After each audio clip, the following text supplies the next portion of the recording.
नमस्कार. मी प्राध्यापिका मेधा दाते.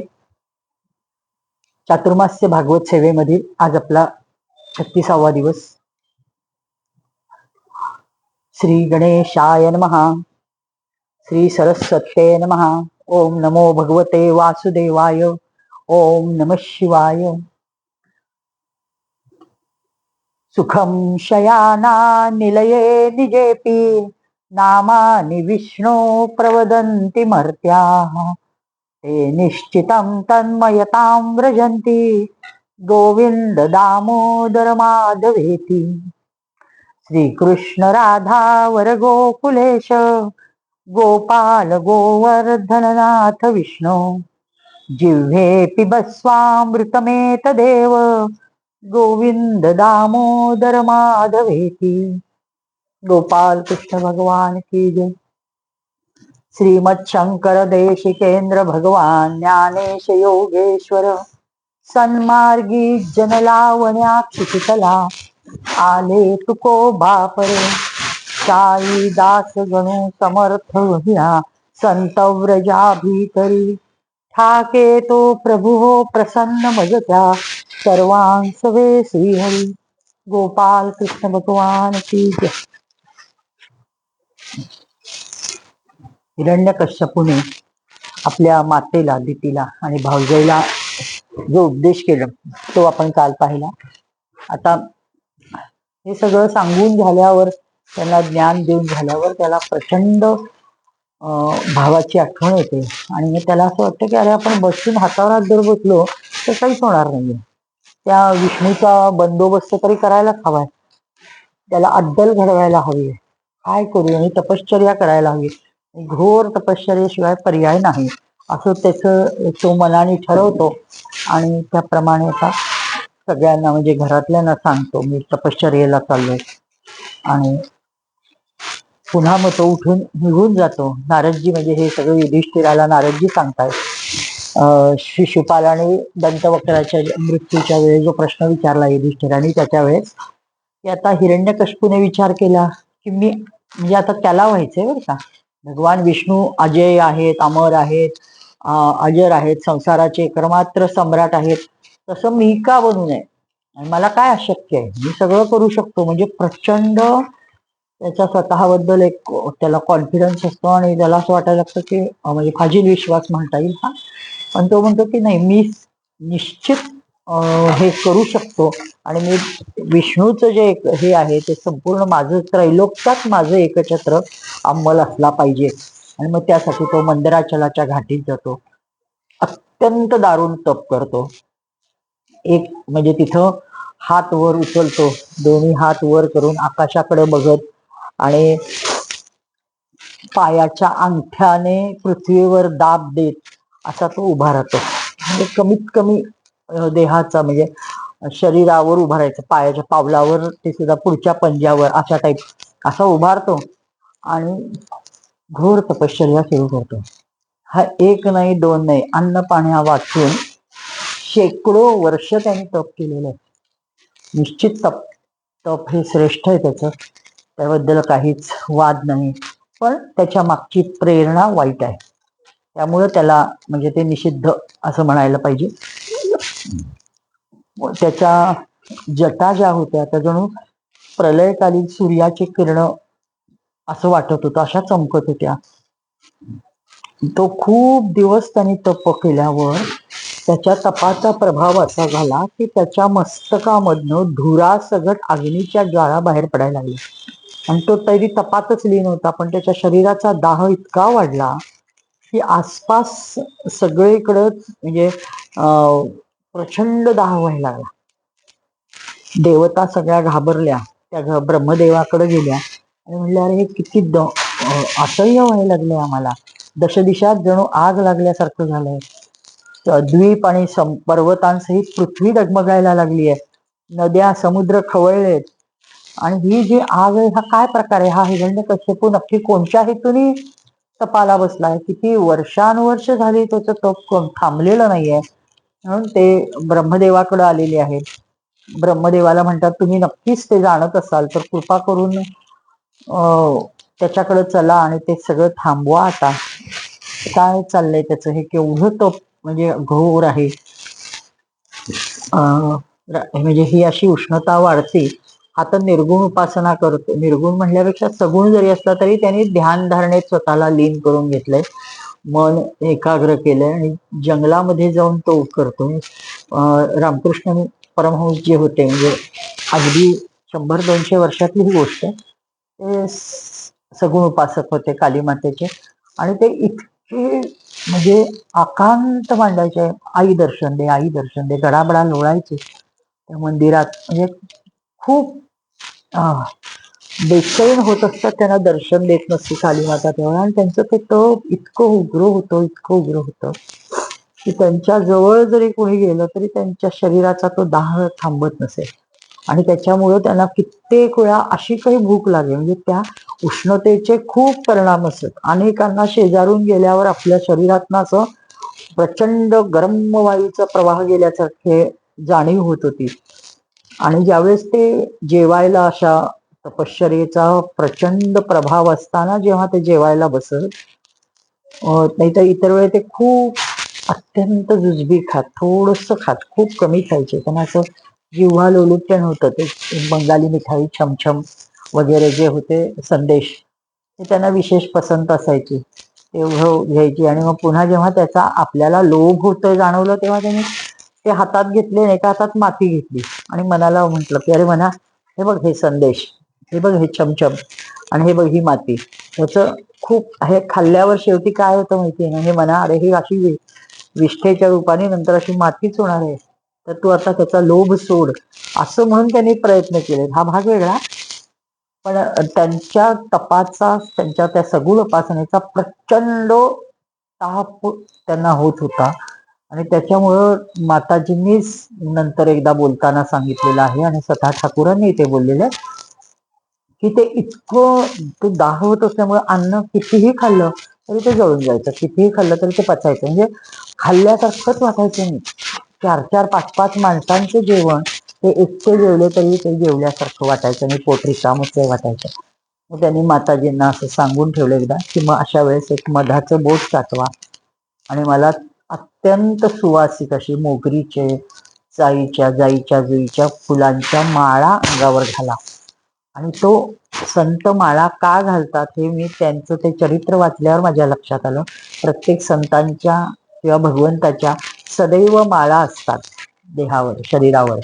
त्याचं कारण काय आहे, तर त्याचा दाह जो आहे ह्या साधनेचा, तपाचा, त्याचा दाह कमी करायसाठी अशी सुंदर सुवासिक फुलं ही थंडावा देतात. हे ठाकूरांनी माताजींना वगैरे, हृदय जो त्यांचा भाचा होता जवळ, त्याला बजावून ठेवले होते आणि मग ते त्याप्रमाणे कृती करायचे. म्हणजे किती छोट्या आणि सोप्या गोष्टी असतात, पण त्या माहीत असणं गरजेचं आहे. त्यांचे जे न्यांगटा गुरु आहेत, म्हणजे हे आता ह्यांनी सांगितलं की त्या ज्वाळावर जात होत्या, धूर सगट जात होत्या, आणि तेच त्यांचे न्यांगटा गुरु जेव्हा त्यांना पुढं गुरु भेटले, त्यांनी त्यांच्याकडनं साधना करून घेतली, त्यावेळेस एकदा असं झालं की ते बसलेले असतात समोर आणि तोंडातनं त्यांच्या रक्त यायला लागतं, आणि ते जे रक्त असतं ते काळं दाट, म्हणजे लालसर रंग असतो किंचित, पण ते काळी शेड असते प्रचंड, आणि ते इतकं असं हे होतं. मग ते बाहेर टाळूत न येतं, आणि मग ते न्यांगटाने रक्त बघितलं की ते म्हणतात, अरे हे तर योग्याचं रक्त आहे, आणि तू, त्यामुळे मला ते काही माहिती नाही, मी बरा होईन ना. ते अतिशय नम्रपणे विचारतात, मी बरा होईन ना. तर ते म्हणतात, अरे हे फार बरं झालं की हे टाळूतनं बाहेर आलं, अन्यथा हे मेंदूकडे गेलं असतं तर विपरीत झालं असतं. म्हणजे प्रचंड ते गरम रक्त होतं. म्हणजे अशा हे प्रकार सर्रास तप करणाऱ्यांचे असतात. गोंदलेकर महाराजांनाही हा अनुभव आहे. प्रचंड नामस्मरणाने काय काय होतं, उष्णता वाढते, तप वाढतं, आपलं शरीराचं तापमान वाढतं, हे सगळं त्यांनी त्यांच्याही ह्याच्यात, म्हणजे बेलसरे काका सांगायचे. तर हे अगदी अलीकडल्या काळातली लोक सुद्धा आपल्याला सांगतात, हे तर पूर्व काळ तपासाठी गेलेला, त्यामुळे हे प्रचंड तेज निर्माण केलं. आणि मग ते देवता जातात, ब्रह्मदेवा सगळेजण, म्हणजे हा काय आहे, काय व्हायचंय ह्याला. मग ते म्हणे, आम्हाला असं ऐकायला मिळतंय की त्याला तपस्येच्या बळावर पापपुण्याचे नियम बदलायचे, त्याला स्वतःचे असे काही नियम तयार करायचे आणि म्हणजे तो काय करणार आहे माहिती नाही, पण त्याचं तप त्याने काहीतरी वेगळ्या हेतूने केलंय एवढं नक्की, असं त्या देवता सांगतात. ब्रह्मदेव म्हणतात, अरे पण ते तप किती श्रेष्ठ आहे, त्याचं उज्ज्वल तप आहे, असं एवढं तप क्वचितच कुणी करू शकतं. आणि मग सगळ्या देवांबरोबर ब्रह्मदेव येतात आणि सॉरी हिरण्यकश्यपू जवळ येतात आणि मग त्याला म्हणतात, बेटा उठ हिरण्यकश्यपू, उठ उठ, तुझं तप सिद्ध झालंय, तू महान कश्यप नंदना, तू फार महान आहे, तुझी तपस्या खूप श्रेष्ठ आहे. आता मी तुला वर द्यायला, तू इतकं तप केलंय की मी तुला वर द्यायला आतुर झालोय. आता निशंकपणे तुझी जी इच्छा असेल ती माग. आणि असं ते म्हणतात, पण ते कसं आहे, ढगाळ लपलेल्या सूर्याप्रमाणे त्याचं तेज झाकलं गेलं असतं आणि त्याच्या शरीराभोवती इतकं चिकण माती, गवत, बांबू ह्या सगळ्यांनी म्हणजे आपलं जिथं स्थान मिळेल तिथं स्थान पकडलेलं असतं. आणि प्रत्यक्ष त्याचं शरीर किडे, डास, चिलट, मुंग्या यांनी सगळं पोखरलेलं असतं. त्यामुळे शरीराचं मेद, मांस, रक्त, त्वचा सगळं काहीही नसतं, फक्त हाडाचा सापळा असतो. म्हणजे इतकं त्याचं ते घोर तपस्या बघून ब्रह्मदेव सुद्धा आश्चर्यचकित होतात आणि ते म्हणतात की अरे तुझे मोठमोठे धीर पुरुष सुद्धा एवढं तप करू शकणार नाही, तू आपल्या तपोनिष्ठेने मला वश केले आहे, तुझे जे काही इच्छा असेल ते माग. आणि मग ते आपल्या जवळच म्हणजे कमंडलू मधलं पाणी घेतात आणि ते त्याच्या अंगावर शिंपडतात. एका म्हणजे ज्याप्रमाणे लाकडाच्या भाऱ्यातून आग उत्पन्न व्हावी तसे ते पाणी शिंपडता, बांबू, चिकणमाती मधून तत्काळ ते उठले आणि ते इतके तेजपुंज झाले, त्यांचं शरीर बलवान झालं, इंद्रियांमध्ये शक्ती आली, मन सचेत झालं, सगळं अंग वज्राप्रमाणे कठोर झालं आणि तापलेल्या सोन्यासारखा चमकदार देह दिसू लागला. आणि ते नवयुवक असे समोर उभे राहिले आणि त्यांनी पाहिलं की ब्रह्माजी हंसावर आरूढ आले आणि आपल्याला वर माग म्हणतायत. ह्यासारखं दुसरं काय, आपण ह्यासाठी तर सर्व अट्टहास केला होता. त्यांनी तत्काळ मस्तक जमिनीवर टेकवलं आणि ब्रह्मदेवांना वंदन केले आणि हात जोडून प्रेमाने त्यांनी त्यांच्याकडे पाहिलं आणि ते त्यांची स्तुती करतात. ते म्हणतात की कल्पांते कालसृष्टेन योंधेन तमसावृतम अभिव्यगन जगदीदम स्वयं ज्योती स्वरोचिषा. कल्पाच्या अंती ही सारी सृष्टी काळाच्या प्रेरणेने तमोगुणाने घनदाट अंधकाराने झाकली गेली होती. त्यावेळी स्वयंप्रकाश रूप आपणच तिला तेजाने पुनश्च प्रकट केली. त्रिगुणमयी रूपाचे तिचे रक्षण, रचना आणि संहार आपणच करता. आपणच जगताचे मूल कारण आहात. ज्ञान विज्ञान आपलीच मूर्ती आहे. प्राण, इंद्रिय, मन, बुद्धी हे विकार आपणच प्रकट केलेले आहेत. जे सर्वतोपरी तो त्यांचं ब्रह्मदेवाचं भगवंताला जी स्तुती लोक करतात ती भगवान आपला पक्का शत्रू धरून ती सर्व स्तुती ते भगवंताची ब्रह्मदेवाला म्हणतात. जो अर्थात आपल्या इष्टदेवतेच्या ठिकाणी, गुरुदेवतेच्या ठिकाणी कुणीही तशीच स्तुती करतं. जो वेद होता अध्व म्हणजे यज्ञाचं स्वरूप त्यांनी विशद केलं. अध्वर्यू, ब्रह्मा, उद्गाता या ऋत्विजांनी होणाऱ्या यज्ञाचे प्रतिपादन करता हे आपणच. आपले शरीर आहे, त्याद्वारेच अग्निष्टोम, आदिरात आदी 7 यज्ञांचा आपण विस्तार करता. आपण सर्वांचे अंतर्यामी आत्मा आहात, कारण आपण अनादि अनंत आहात. प्रभो, आपण समस्त विद्या आणि कला हे आपले शरीर आहे. त्रिगुणमयी मायेच्या अतीत स्वयं ब्रह्म आपण आहात. आपण आपल्या अनंत व अव्यक्त स्वरूपाने संपूर्ण जगात व्याप्त आहात आणि तुम्ही निर्माण केलेलं जे जिथं दृष्टी पडेल तिथं ती वस्तू, व्यक्ती, झाड, पुरुष जे असेल ते फक्त तुमच्याकडून निर्मिती झालेलं आहे. आपण आणि आता तो मुद्द्याला हात घालतो आणि हिरण्यकश्यपू आता म्हणतो की त्याला वर मिळवायचं असतं आणि त्यांनी स्पष्ट सांगितलेलं असतं तुला वर काय मागायचं आहे माग. आणि आता तो जे काही विस्तृत वर मागतो तो सुरुवात करतो. तो म्हणतो की प्रभू, आपण तर समस्त वरदात्यांमध्ये श्रेष्ठ, वर देणाऱ्यांमध्ये श्रेष्ठ आहात. मला अभिष्ट वर देऊ इच्छिता तर आपण म्हणालात त्याप्रमाणे मला नक्कीच द्या. आता मी सांगतो मला वर कसा हवाय. मला असा वर द्या की आपण बनवलेल्या कोणत्याही प्राण्यापासून, मग तो मनुष्य असू दे, पशु असू दे, प्राणी असू दे, देव, दैत्य, नाग, ह्या कोणापासूनही मला मृत्यू येऊ नये. आणि तुम्ही निर्माण म्हणजे तुम्ही निर्माण केलेल्या, असं सच्च सांगतो. पण सगळ्यांची निर्मिती ब्रह्मदेवापासून आहे. म्हणून मला कुठंही आत बाहेर, दिवसा रात्री आणि तुम्ही बनवलेल्या त्या कोणत्याही प्राण्यांव्यतिरिक्त अस्त्रशस्त्राने पृथ्वीवर, आकाशात कुठेच मृत्यू येऊ देणे. म्हणजे हे सगळ्या त्याच्या अटी ऐकून ब्रह्मदेवांचे डोळे असे अवाक होत असतात. ते मी युद्धात कोणाकडूनही मला माझा सामना कुणाशी झाला तरी मी मेला नाही पाहिजे. समस्त प्राण्यांचा एकछत्र सम्राट पद माझ्याकडे हवं. इंद्रादी समस्त लोकपालात जसा आपला महिमा गायला जातो तसा संपूर्ण जगतात माझा महिमा गायला गेला पाहिजे. त्रिलोकात एके ठिकाणी नाही, त्रिलोकात माझा महिमा गायला गेला पाहिजे.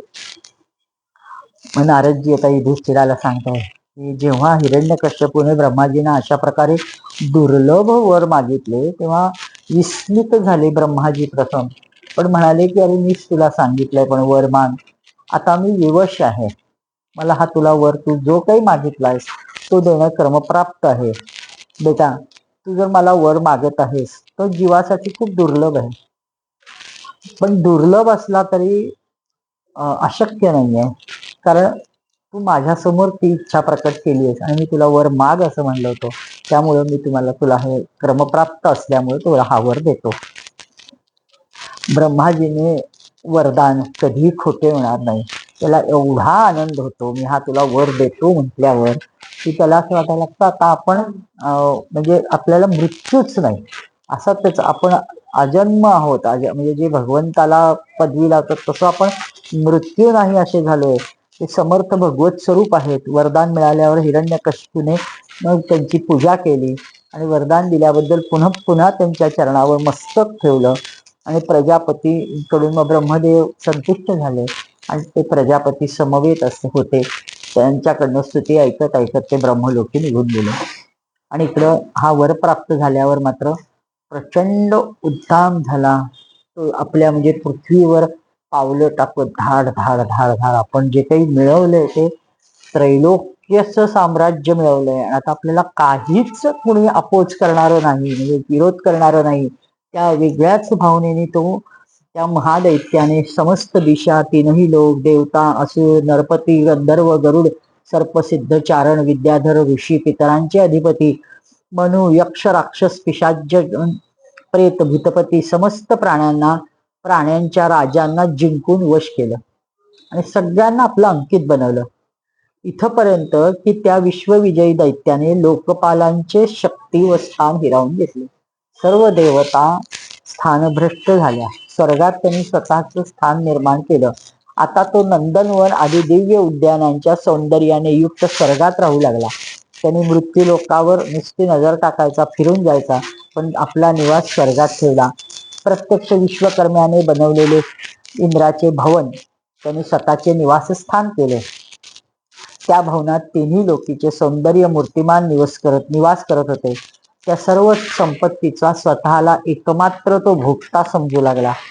त्या महालात म्हणजे प्रत्येक वेळ हे वर्णन खूप सुंदर वेगळं वेगळं असतं पण अद्भुत आहे. म्हणजे आपल्याकडची सुबत्ता किती होती याचं एक आपल्याला पाहायला मिळतं रूप.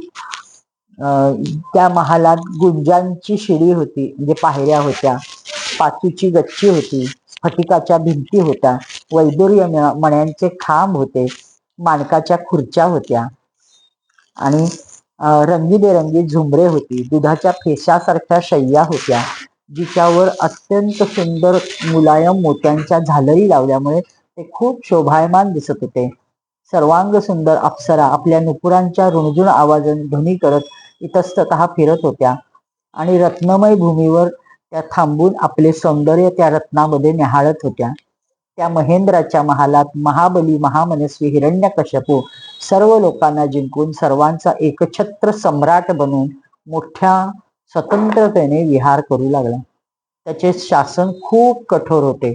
देव आणि दानव भीतीमुळे त्यांचे चरण वंदित असत नाईलाजाने, इतकं की प्रत्यक्ष त्या देवता त्याला रोज काही ना काही हे भेटी घेऊन जायच्या.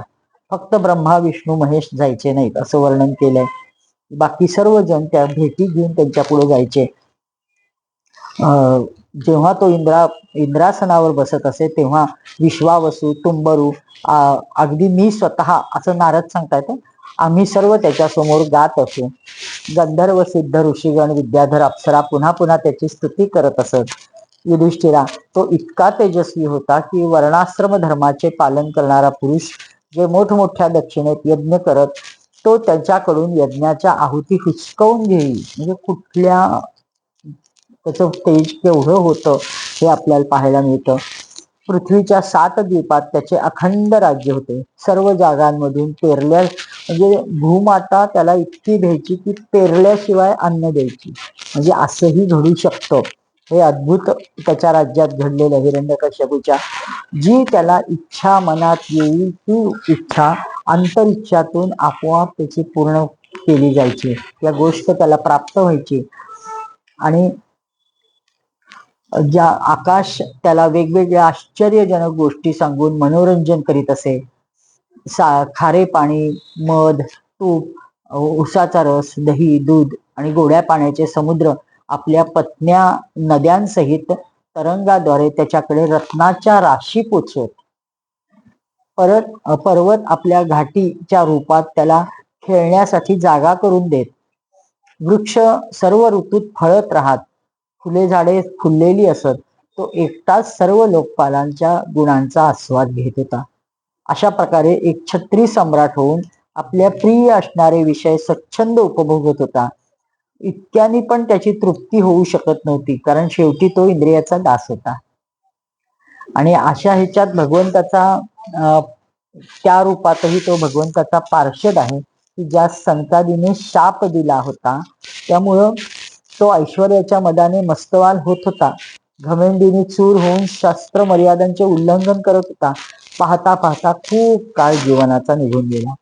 त्याच्या कठोर शासनाने समस्त लोक आणि लोकपाल सगळे घाबरले.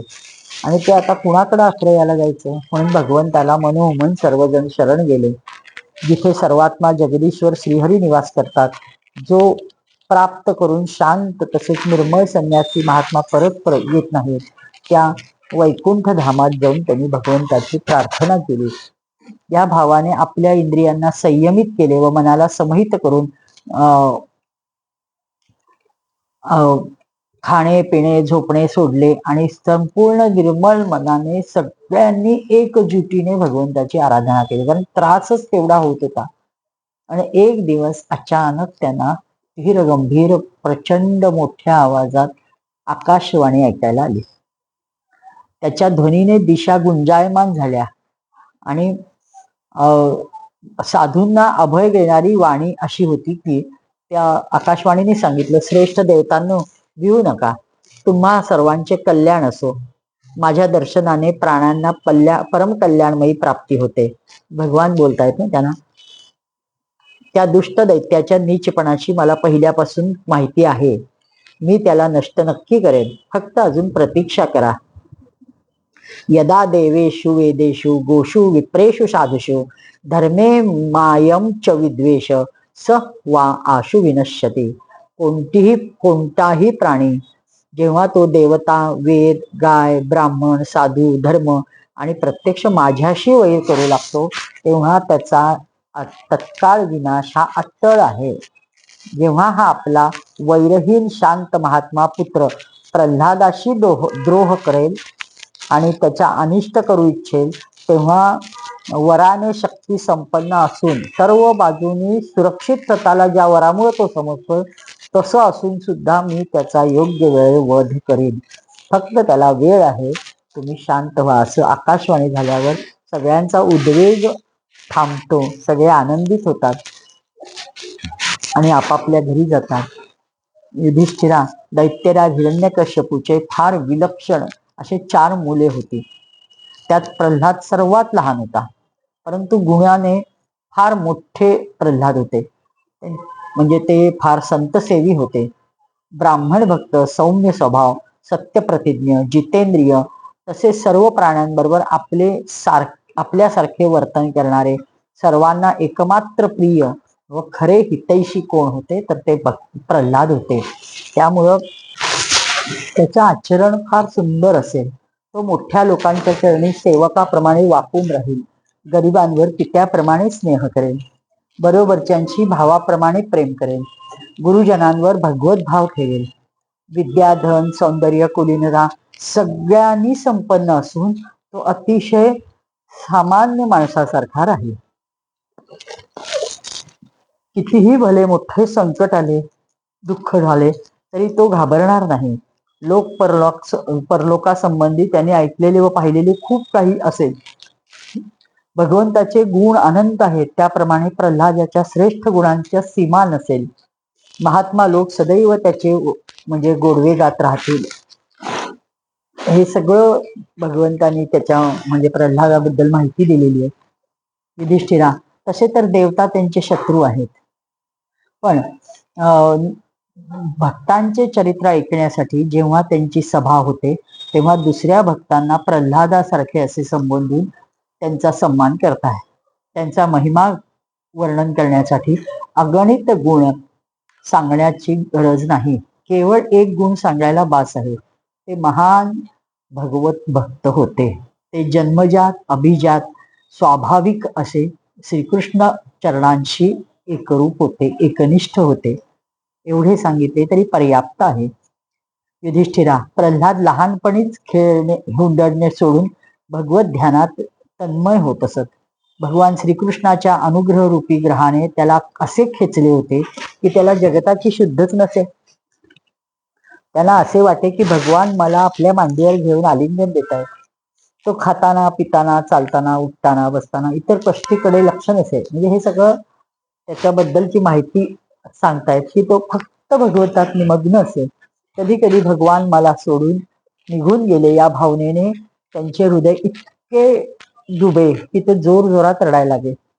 कधी मनोमन त्यांना ते आपल्या इतके जवळ पाहूत की उद्रेकाने आनंदाच्या ते मोठमोठ्यांदा हसत.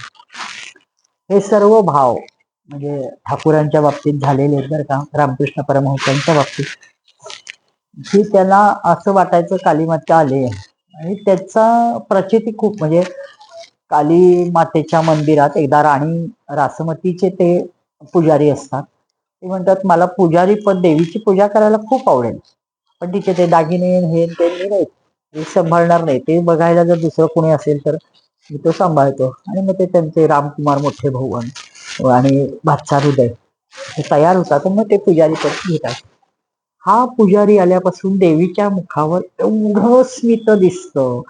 मग राणी रासमती ती कोळ्याची राणी असते आणि तिला प्रचंड म्हणजे ती काय म्हणतात त्याला एक नैष्ठिक अधिष्ठान असतं ह्या देवीच्या उपासनेचं. ती फार श्रेष्ठ असते.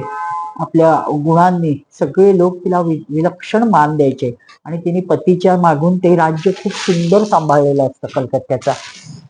आणि ज्यावेळेस ठाकूर हे करायला लागलेले असतात पूजा, म्हणजे आधी तर तिला पुजारीच कोणी मिळत नाही, कारण कोळ्याच्या राणीच्या देवीच्या पुजारीपद ब्राह्मणांनी कसं घ्यायचं, म्हणजे किती क्षुद्रपणा आहे. पण ठाकूर कसे ते पूर्ण मर्म जाणणारे होते, त्यामुळे म्हणतात ब्रह्म सर्वत्र आहे. त्या कालीमातेमध्ये ब्रह्म आहे, मला काही पुजारीपद घ्यायला अवघड नाही, मी नक्की घेईन, पण ह्या ज्या सोन्या नाण्याचं मी बघणार नाही.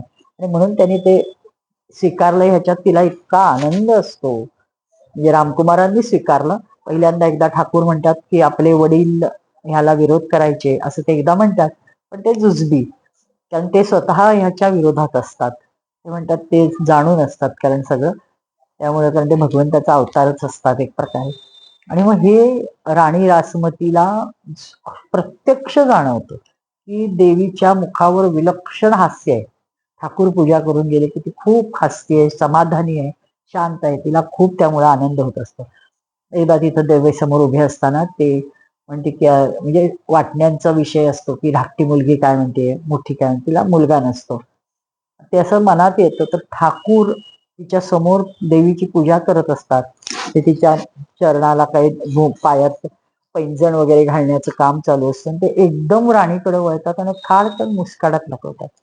आणि ही राणीला बरं का, म्हणजे तिच्याबद्दल प्रचंड आदर असतो. सेवक बरोबर असतात, म्हणजे आजची झेड सिक्युरिटी म्हणावं तशी सिक्युरिटी तिच्या बरोबर असते.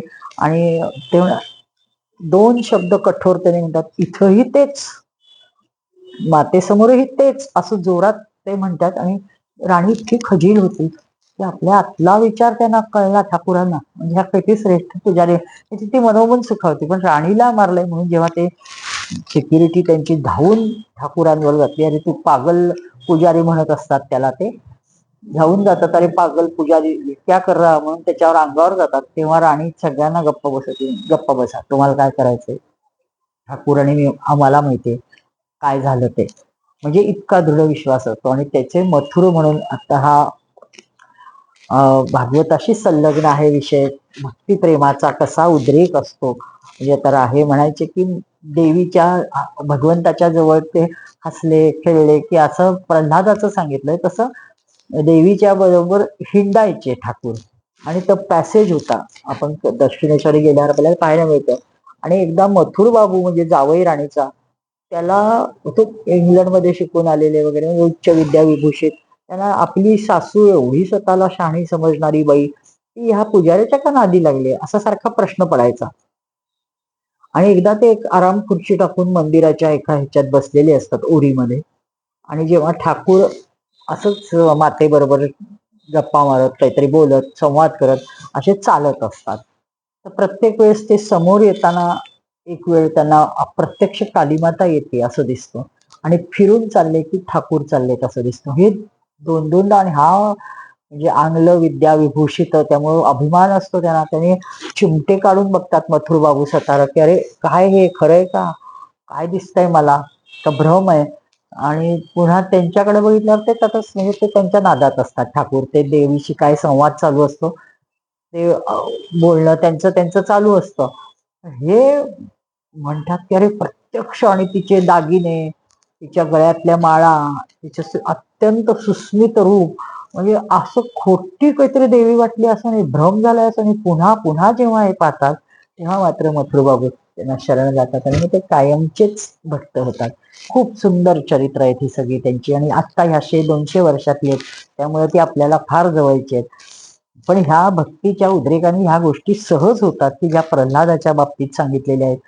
ते कधी उत्सुक होऊन भेसूळ ओरडायचे, तर कधी लोकलज्जेचा त्याग करून प्रेमातिशयाने नाचू लागायचे कधी कधी. आणि हे सगळं वयवर्ष 5 असताना बरं का, म्हणजे त्यावेळेस अजून त्यांचा बाकीचा काही उद्रेक झालेला नसतो भावनांचा इतर जगापुढं. ते सगळं वैयक्तिक चालू असते त्यांची साधना. ते इतके चिंतनात तल्लीन व्हायचे कधी कधी की त्यांना स्वतःची आठवण पण राहत नसे. कधी आतल्या आत भगवंताच्या कोमल संस्पर्श ते अनुभवायचे आणि आनंदमग्न व्हायचे. ते चुपचाप शांत राहायचे. त्यावेळी त्यांचा रोम रोम पुलकत होऊन उठायचा आणि अर्धोन मिलित नेत्र अविचल प्रेम आणि आनंद आसरूनी संपूर्ण संपूर्ण शरीर भिजलेलं असायचं. भगवान श्रीकृष्णाच्या चरणारविंदाची ही भक्ती अकिंचन भगवत प्रेमी महात्म्यांच्या सहवासानेच प्राप्त होते. त्यामुळे ते स्वतः तर परमानंदात मग्न राहायचे आणि ज्या बिचाऱ्यांचे मन कुसंगामुळे अत्यंत हीनदीन होऊन जायचे त्यांना पण ते पुन्हा पुन्हा शांती प्रदान करायचे. असे भक्त समोरून गेला असा भक्त श्रेष्ठ, तर तुमची इच्छा असो वा नसो आपोआप तुमचे हात जोडले जातात. हा अनुभव अनेक वेळा आपण अनेक संतांच्या बाबतीत घेतला. म्हणजे आता बेलसरे काका तर म्हणायचे की मी म्हणजे त्यांचा किडामुंगी सारखा गोंदवल्याचा इतका कसपटा समान आहे, पण त्यांची आकृती खूप कृश होते, छोटे होते, बुटके होते, म्हणजे फार भव्य दिव्य अशी त्यांची काही शरीरयष्टी नव्हती. पण नुसतं त्याने पाहून हसले की असं खूप छान वाटायचं, प्रसन्न वाटायचं, आणि आपण पटकन नमस्काराला खाली झुकायचंच. म्हणजे असं अनेकांच्या, अनंतराव आठवलेंच्या बाबतीतही हेच घडायचं. परम सद्गुरू श्री गजानन महाराजांच्या बाबतीत तर त्यांच्या तर दर्शनाला रांगाच लागायच्या. पण ही लोक, ही बाकीची जी लोक आहेत ती फक्त नामस्मरणाने हे झालेली, हे ते अवतारच होते, त्यांचा भाग वेगळा. जे नाम घेऊन मोठे होत आहेत. त्यांच्यात असा भाव बघायला मिळायचा, लोकांना उत्स्फूर्त भावना यायची. त्यामुळं युधिष्ठिरा प्रल्हाद भगवंताचे परमप्रेमी भक्त होते, उच्च कोटीचे महात्मा होते. आणि हिरण्यकश्यपू अशा साधू पुत्रास पण अपराधी ठरवून त्याच्याशी अत्यंत अन्यायपूर्व अनिष्ट करण्याची चेष्टा करतात. युधिष्ठिराला आश्चर्य वाटतं. तो म्हणतात, नारदजी तुम्ही बोलताय काय? आपण मुलासाठी किती धडपडत असतो. मुलगा म्हणजे प्रत्येकाचा जीव की प्राण असतो. आणि असं असताना तुम्ही काय सांगताय? हिरण्यकश्यपू तर राजा होता आणि त्यांनी एवढ्या आपल्या पुत्राशी द्रोह का करावा? आणि ह्या महात्म्याशी द्रोह करण्याचं कारण काय? वडील तर स्वभावतः मुलावर प्रेमच करतात ना. आणि अशी शिक्षा देण्याचं कारण काय? हे वैर विरोध हा शत्रूशी असतो. मुलाशी का त्यांनी वैर धरलं?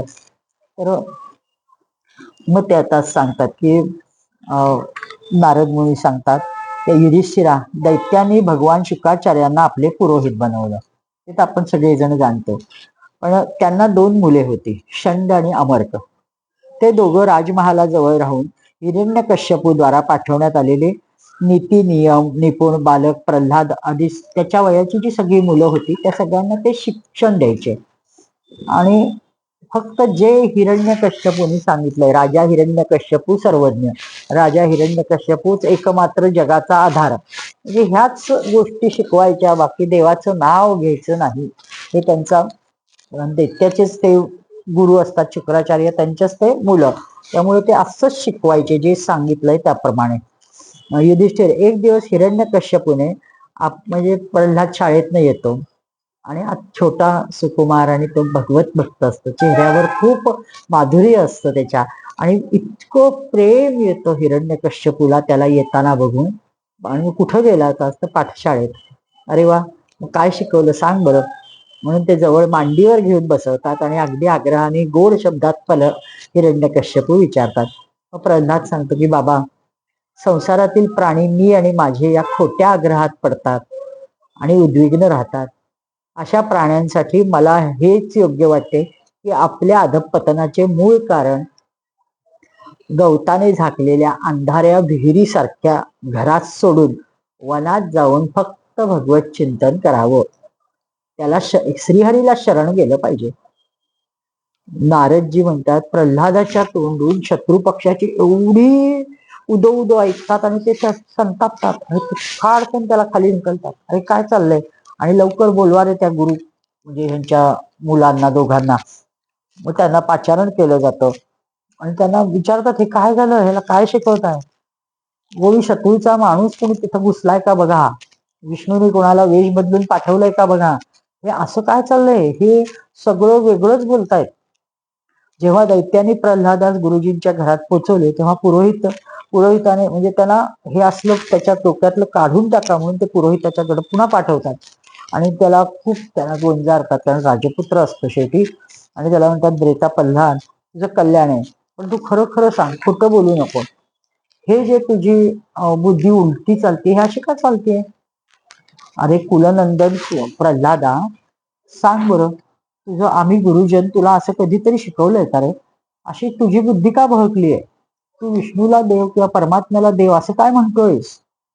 एकमात्र देव कोण आहे लक्षात घे, तू हिरण्यकश्यपूच आहेत आपले प्रमुख, आणि तेच सर्वत्र विराजमान आहेत. ज्या मनुष्याची बुद्धी मोहाने ग्रस्त होईल तोच असं बडबडेल. तू मोहात पडलायस का? तुला मायेने खोटा दुराग्रह निर्माण झालाय का? तू मायापती भगवंताचं का नाव घेतोयस? तो मायापती आहे. आपले हिरण्यकश्यपूच खरे राजे आहेत, तेच सर्वश्रेष्ठ उच्च आज्ञेय काय म्हणजे ज्ञाते आहेत, आणि तू हे सगळं चुकीचं करतोय. म्हणून ते त्याची इतकं त्याला सांगायचा प्रयत्न करतात. आणि त्याच्यावर प्रल्हाद म्हणतो की गुरुजी, भगवान जेव्हा कृपा करतात ना, तेव्हा माणसांची पाशविक बुद्धी नष्ट होते आणि या पशुबुद्धी, थोडक्यात ह्या पशुबुद्धीमुळेच मी हा तो असा भेद राहतो, खोटा दुराग्रह असतो. तो परमात्मा हा आत्मा आहे. अज्ञानी लोक आपला परक्याचा भेद करत त्याचे वर्णन करतात. त्यांचे न जाणणे पण ठीक आहे, कारण हे जाणायला कठीण असतं, कारण ते तत्वमय आहे ना.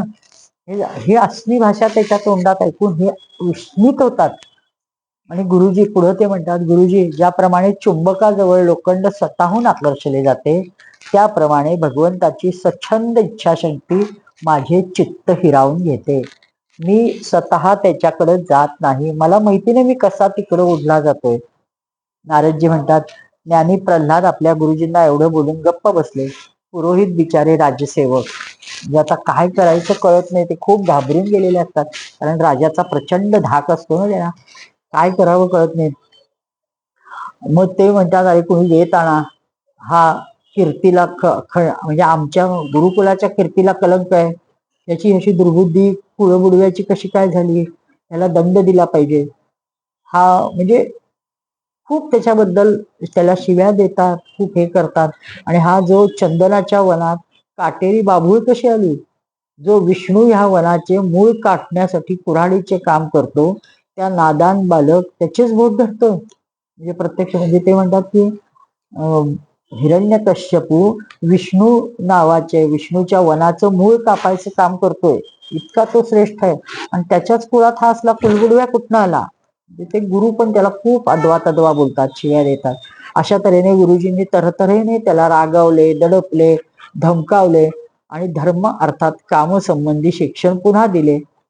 काही वेळाने जेव्हा गुरुजींनी पाहिले की प्रल्हाद साम दंड दाम भेद या संबंधी साऱ्या गोष्टी जाणल्या आहेत त्यांनी, मग तेव्हा हळूच त्यांनी त्याच्या आईजवळ नेलं की मुलगा आईजवळ खरं बोलेल आणि आपण ज्याप्रमाणे सांगितलंय तसंच सांगेल. आईने त्याला जवळ घेतलं, प्रेमाने नाहू माखू घातलं, दागिने वगैरे अंगावर घातले, खायला प्यायला दिलं, आणि मग ती हळूच हिरण्यकश्यपू जवळ घेऊन आली, कारण आम्ही आता त्याला सगळं शिकवलंय. असं राजासमोर त्यांची जायची ताप नसती, म्हणून ते हळूच कयाधूकडे घेऊन जातात तिला, आणि त्या माता त्याला सगळं व्यवस्थित त्याचं करून त्याला हिरण्यकश्यपू जवळ घेऊन येते. प्रल्हादाने आपल्या वडिलांच्या चरणावर लोटांगण घालतो, तोही त्याला दोन्ही हाताने उठवतो, आलिंगन देतो, आणि त्याचं ह्याचं इतकं गोडवा असतो चेहऱ्यावर, हसण्यात बिसण्यात, की तो पटकन त्याला आनंदाने त्याच्या पाप्या घेतो. युधिष्ठिरा म्हणतो, नारद सांगतात, युधिष्ठिरा हिरण्यकश्यपूने अतिशय प्रसन्नपणे प्रल्हादाला मांडीवर बसवले, आता त्याचे मस्तक हुंगले, त्याच्या इतकं प्रेम त्याच्याबद्दल आलं की त्याच्या डोळ्यातून अश्रू वाहू लागले हिरण्यकश्यपूच्या. आणि त्यांनी आपल्या मुलाला आता हळूच पुन्हा आपला जो प्रश्न पहिला त्याला पडला आहे तोच विचारतात की, चिरंजीव बेटा प्रल्हाद, इतके दिवसात तू गुरुजींकडनं जी शिक्षा प्राप्त केलीस त्यापैकी एखादी चांगली गोष्ट मला ऐकवतोस का. अगदी नम्रपणे आपल्या मुलाशी बोलत भीत भीत ते विचारतात. म्हणजे कुठं हा पटकन आपल्या शत्रूचं नाव घेईल काय असं मनात येतं. प्रल्हादजी म्हणाले, पिताजी अहो का नाही, विष्णू भगवानांच्या भक्तीचे 9 भेद आहेत. भगवंताचे गुण, लीला, वर्ण, नाम आदींचे श्रवण, त्याचे कीर्तन, त्याच्या नामरूपाचे स्मरण, त्याच्या चरणांची सेवा, पूजा अर्चा, वंदन, दास्य सख्य, आत्मनिवेदन, हे जर भगवंताच्या प्रती समर्पण भावनेने या 9 प्रकारे भक्ती केली तर मी ते उत्तम अध्ययन समजतो. प्रल्हादाची ही गोष्ट ऐकाच हिरण्यकश्यपू संतापाने लाल झाला. तो गुरुपुत्रांना त्यांनी बोलवलं, अरे नीच ब्राह्मणांनी तुम्ही काय केलंय, हे तुमचं कर्तृत्व का, काय दुर्बुद्धी तुम्हाला सुचली, तुम्ही माझी काहीच पर्वा करत नाहीये, तुम्ही या मुलाला असं निस्सार शिक्षण का देताय. अवश्य तुमच्या घरात कोणीतरी शत्रूचा म्हणजे तुमच्या घरात कोणीतरी शत्रूला तुम्ही आश्रय दिलेला आहे.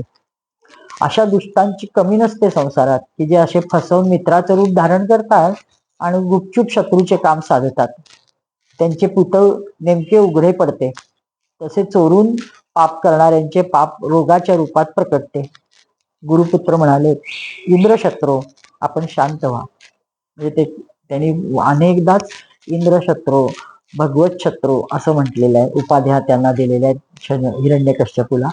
आपला मुलगा जे काही सांगतोय ते आमच्याकडनं शिकवल्यामुळं नव्हे, अन्य कुणाच्या तरी बहकवण्याने तो बोलत आहे. आम्ही हे असलं काहीही सांगितलेलं नाही. त्याची स्वाभाविक जन्मजात अशी बुद्धी आहे. आपण कृपया क्रोध शांत करावा, व्यर्थ आम्हाला दोष देऊ नये.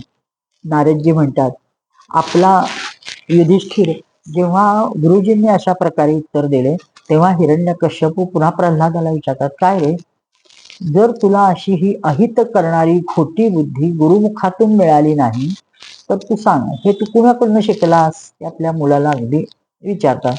प्रल्हादाने सांगितले, पिताजी, संसारी लोक तर दळलेल्याला दळतात, चावलेल्याला चावतात. त्यांची इंद्रिये वश न असल्यामुळे भोगलेल्या विषयांना पुन्हा पुन्हा भोगत राहतात. संसार रूपी घोर नरकाकडे जात आहेत. अशा गृहासक्त पुरुषांची बुद्धी आपोआप अथवा कुणी शिकवून आपल्यासारख्यांच्या संगाने भगवान श्रीकृष्णात कधीही लागत नाही. जो इंद्रियांनी दिसणाऱ्या बाह्य विषयांना परमयोग्य समजून मूर्खपणाने आंधळ्याच्या मागे आंधळ्याप्रमाणे खड्ड्यात पडण्यासाठी चालले जातात, त्यांना वेदवाणी काय कळणार? वेदवाणी रूप दोरीच्या काम्य कर्माच्या दीर्घ बंधनात जे बांधले जातात, त्यांना हे माहीतही नसते की आपला स्वार्थ परमार्थ भगवान विष्णू आहेत आणि त्यांच्या रूपाने आपल्याला खरा स्वार्थ साधायचा आहे. चारी पुरुषार्थ त्यांनी सांगितलेले आहे, त्याच्याद्वारे पण आपल्याला त्यांचीच प्राप्ती करायची आहे. ज्यांची बुद्धी भगवंताच्या चरण कमलांना स्पर्श करते, ज्यांच्या जन्म मृत्यूरूप अनर्थाचा सर्वथा नाश होतो. परंतु जे लोक अकिंचन भगवत प्रेमी महात्म्यांच्या चरणाची धूळ म्हणजे घेत नाहीत, त्या धुळीने स्वतःला स्नान करून घेत नाहीत, त्यांची बुद्धी काम्य कर्मातच लीन राहते. ते कधीही भगवत भक्त होऊ शकत नाहीत. आणि हे बोलून तो शांत बसतो. आता मांडीवर बसवलेल्या प्रल्हादाला हिरण्यकश्यपूचा त्याचा एक एक शब्द असा कानात उकळलेल्या तेलाचे कोणतरी आपल्या उचतय असं झालेलं असतं. तो उचलतो आणि खाली फेकून देतो त्या मुलाला. म्हणजे जेवढ्या प्रेमाने जवळ घेतलेला असतो, अरे हा तर शत्रूचा निघाला, आता प्रत्यक्ष विष्णूच याच्या रूपाने माझ्या घरात घुसलाय असं त्याला वाटायला लागलं. तो मांडीवरनं ढकलतो, तिरस्कार करतो त्याचा. त्याला त्या गोष्टी सहनच होत नाही. रोषाच्या माराने डोळे लाल होतात आणि तो, अरे दैत्यानो, याला बाहेर न्या, आता काय मारून टाका, कसंही मारा, फक्त हा मारून टाकण्यायोग्य आहे. पहा तर, ज्याने ह्याच्या काकाला मारले त्या विष्णूची हा वाहवा करतोय. ज्याने आपले स्वजन सुहृद सोडून नीच दारासमान त्याच विष्णूच्या चरणांची हा पूजा करतोय. असो वा नसो, ह्याच्या रूपात माझ्या भावाला मारणारा विष्णूच कशावरून आला नसेल, याला माझ्या डोळ्यासमोरून हलवा आणि कसंही मारून टाका. आता हा विश्वास ठेवायला योग्य नाही. त्या 5 वर्षाच्या आयुष्यात ज्याने तो हा आपल्या मात्या पित्यांच्या प्रेमाला विसरलाय, तो कृतज्ञ विष्णूचे गुणगान गातो, हे कसं शक्य आहे? औषधाप्रमाणे भले करणारा दुसरा कोण असेल तर तो पुत्र असतो म्हणतात, परंतु हा कसला माझा पुत्र? हा तर माझा अहित करायला जन्माला आलाय. याला ताबडतोब ह्याचं शरीर कापून टाका, काहीही करा, माझ्या समोर त्याला आणू देऊ नका. हा सजनाचे कातडे पांघरून कोणी नक्कीच शत्रू आलाय किंवा शत्रूचा सेवक आलाय. ज्याप्रमाणे योग्याची इंद्रिय लोलुपता त्याचे अहित करतात, त्याप्रमाणे हा माझं अनिष्ट करायला उगवलाय. हा खाताना बसताना झोपताना कोणत्याही वेळी कसंही मारा, याला ठार करा, पण याला गुपचूप मारा, झोपलेला असताना मारा, पण याला मारून टाका. म्हणजे किती उतावळा झालाय तो त्याला मारायला, आपल्या पोराला. जेव्हा हिरण्यकश्यपूची अशी आज्ञा ऐकतात, तेव्हा तीक्ष्ण दाढा, विकराळ तोंड, लाल लाल दाढी मिशा असलेले, प्रचंड मोठे केस असलेले दैत्य हातात त्रिशूळ घेऊन येतात आणि मारो मारो, काटो काटो करून जोरात आरोळ्या ठोकायला लागतात. पण प्रल्हाद भक्त शांत बसलेले असतात. दैत्य त्यांच्या सर्व मर्मस्थानावर शूळाने घाव घालतात, पण तरी सुद्धा ते परमात्म्यात एकचित्त करून बसलेले असतात. त्यांची सर्व आयुध, सर्व शस्त्र अस्त्र इथं निशस्त्र होतात. त्यावेळेस पुन्हा हा जास्तच संतापतो. अरे काय चाललंय हे? युधिष्ठिर, जेव्हा शूलाच्या माराने प्रल्हादाच्या शरीरावर काही असर झाला नाही, तेव्हा हिरण्यकश्यपूला शंका आली. म्हणजे जी शंका येत होती ती वाढलीच. आता तर तो हट्टाला पेटला आणि तो म्हणाला, मिळेल त्या प्रकाराने याला मारा. आणि निरनिराळे मारण्याचे उपाय हुडकायला लागतो. म्हणजे किती प्रकारे मारलंय. आणि भगवत भक्त हे देवतारी त्याला कोण मारी, ही जी म्हण आहे ती केवळ प्रल्हादाच्या ह्या आख्यानावरनच निघाली असावी असं वाटतं. अशा प्रकारांनी त्याला मारलं गेलंय. त्याला मस्तवाल हत्ती करून कुचलले गेले, विषारी सापांनी डसवले, पुरोहिताकडून पुरत्या राक्षसी उत्पन्न करून मारायला लावलं. उंच डोंगर माथ्यावरून खाली फेकलं. शंभरासुराकडून अनेक मायेचे प्रयोग करून मारलं. अंधाऱ्या कोठडीत त्याला बंद केलं. त्याला विष पाजलं, उपाशी ठेवलं, बर्फाच्या जागी टाकून दिलं बिना कपड्याचं, भडकलेल्या आगीत टाकलं, समुद्रात बारीबारीने घातलं, वादळात सोडलं, पर्वतांकडून त्याच्या खाली दाबवलं. परंतु ह्यापैकी कोणत्याही उपायाने तो मृत्युमुखी पडला नाही. म्हणजे त्याच्या केसाला सुद्धा धक्का लागला नाही. आपली विवशता पाहून हिरण्यकश्यपूला आता मात्र खूप चिंता लागली की अरे हे काय चाललंय. आपल्या लक्षातही आलं नाही इतक्या दिवसात की आपल्या घरात तो शत्रू वाढतोय. आता त्याला मारल्याशिवाय चैनच पडेना झाले. कसंही करून त्याला मारलं पाहिजे या एकाच विचाराने तो भ्रमित होतो. तो सारखा विचार करायला लागतो. ह्याला मी पुष्कळ भले बुरे म्हटले, मारण्यासाठी इतके उपाय केले, माझा क्रोध आणि दुर्व्यवहार यातून कोणाच्याही मदतीशिवाय हा कोणाला याचना करायला जात नाहीये, कोणाची मदत घेत नाहीये, हा शांत बसून राहतोय तरीही हा वाचतोय, हे कसं काय. हा बालक असूनही किती समजूतदार आहे, निशंक भावाने माझ्या जवळच राहतोय. त्याला मी शत्रू आहे त्याचा खरा तर तसा, पण त्याला त्याची भीती नाही वाटत. कारण मी इतक्या प्रकारे त्याला मारतोय तरी तो फिरून माझ्याकडेच येतोय. काही असो, ह्याच्यात सामर्थ्य निश्चित आहे. ज्याप्रमाणे शुनश्येप आपल्या पित्याच्या कर्तृत्वामुळे त्याचा विरोधी झाला होता, तसेच हा मी केलेले अपराध विसरणार नाही. म्हणजे आपण जे चुकलोय, त्याला किती प्रकारे मारतोय, हे सगळं हा विसरेल का, असे ह्यांच्या मनात यायला लागतं. हा कुणालाच भीत नाहीये आणि मरतही नाहीये. त्याच्या शक्तीचा थांगही लागत नाहीये, म्हणावं तर शक्ती पण नाहीये, पण तरी सुद्धा मरत का नाहीये. म्हणजे किती प्रकारे विचार करतोय हिरण्यकश्यपू. याला विरोध करण्याने माझे मरण ओढावे एवढं नक्की. तो विचार करतो. चेहरा त्याचा काहीसा उतरलेला असतो. आता शुक्राचार्यांची मुलं शंड आणि अमरकाने जेव्हा पाहिले की त्याचे तोंड पडलंय, तेव्हा ते त्याला एकांतात नेले आणि म्हटले की स्वामी, आपण एकट्यानेच तिन्ही लोकांवर विजय प्राप्त केलाय. ते त्याचे तोंडपूजेपणा करतात. आपल्या भुवया नुसत्या वाकड्या झाल्या तरी देवता सुद्धा थरथर कापतात समोर, सगळे लोकपाल कापून उठतात. तसे पाहता तुम्हाला चिंता करायची गोष्ट काय आहे, तुमचं तोंड कशाला पडून देताय. खरे तर त्या तो लहान मुलगा आहे. खेळात भले बुरे विचार करायची गरज नाहीये तुम्हाला, म्हणजे त्याला तो लहान मुलगा म्हणून सोडून द्या. जोपर्यंत आमचे वडील शुक्राचार्य परत येत नाहीत तोपर्यंत भिवून हा कुठे पळून जाता कामा नये एवढीकडे आपण लक्ष देऊ. मग ह्याला तुम्ही वरुण पाशांनी बांधून टाका आणि मग ते आल्यावर काय करायचं ते बघू. सर्वसाधारणपणे असे होते की ही अवस्था वृद्धी बरोबर व गुरुसेवेने बुद्धी सुधरून जात असते.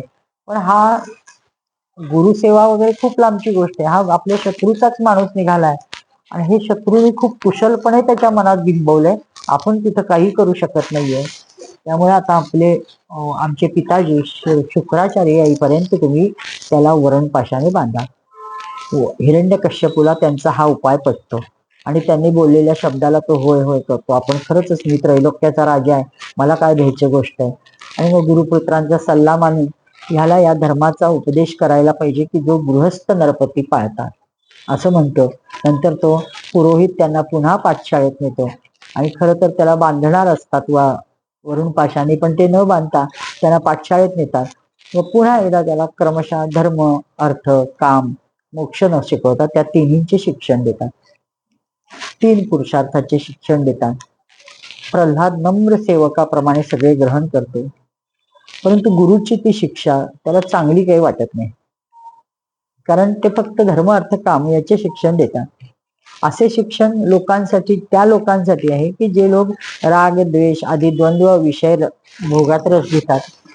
मला त्या शिक्षणाची गरज नाहीये. एक दिवस गुरुजी गृहस्थीच्या कामाला बाहेर गेले.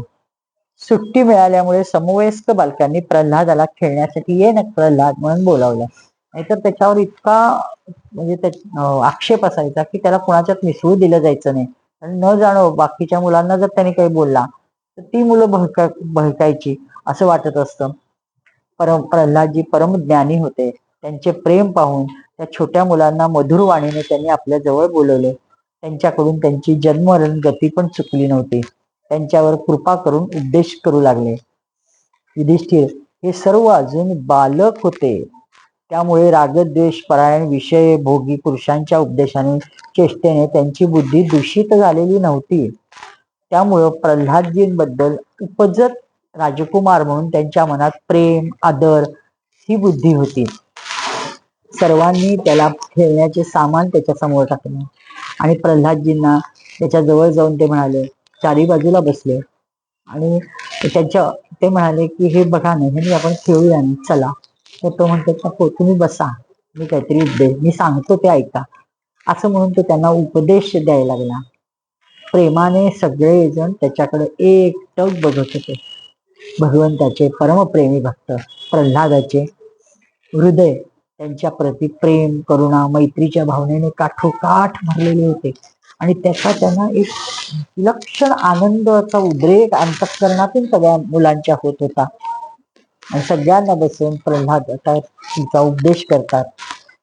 तर आपण उद्या बघू आजची ही 36व्या दिवसाची कथा. श्रीकृष्णार्पणमस्तु. जय हो जय श्री भागवता, आरती करू तुझ भगवंता. अपार महिमा ग्रंथांचा, वदवे ना कोणासाचा. प्राणची कीर्तनकारांचा, मेवा कविवर संतांचा. जणू बोधाचा स्वयंप्रभेचा, द्वादश कळीचा रवी अंतरीचा तमहरता. आरती करू तुझ भगवंता. ग्रंथ नव्हे हा श्रीकृष्ण, गीते वेदी मन पूर्ण. अनन्य होता ह्या शरण, खचित टळे जन्म मरण. त्रिताप जाती चिरये शांती, नाथ हि वदती रामपदी ठेवू माथा. आरती करू तुझ भगवंता. जय हो जय श्री भागवता, आरती करू तुझ भगवंता. करुणानिधे प्रभोनो, दोषान् क्षमस्व भगवन्. सुचिरात् प्रसुप्त देशं, परिबोधयाशु भगवन्. भुवि भूत सर्वभाषा, परिपूरिताभिलाषा. श्वसितीव देव भाषा, तां पालयस्व भगवन्. आसीत् कदाचिदेषा, वाणी विशुद्ध वेषा. अधुना लवावशेषा, तामाश्रयस्व भगवन्. देशे स्वतन्त्रतायाः, प्राचीन सभ्यतायाः. समयं समर्गतायाः, पुनरानयस्व भगवन्. करुणानिधे प्रभोनो, दोषान् क्षमस्व भगवन्. सुचिरात् प्रसुप्त देशं, परिबोधयाशु भगवन्. गोपाल कृष्ण भगवान की जय. देव देवेश्वर भगवान परशुराम भगवान की जय. परम सद्गुरु श्री गजानन महाराज की जय.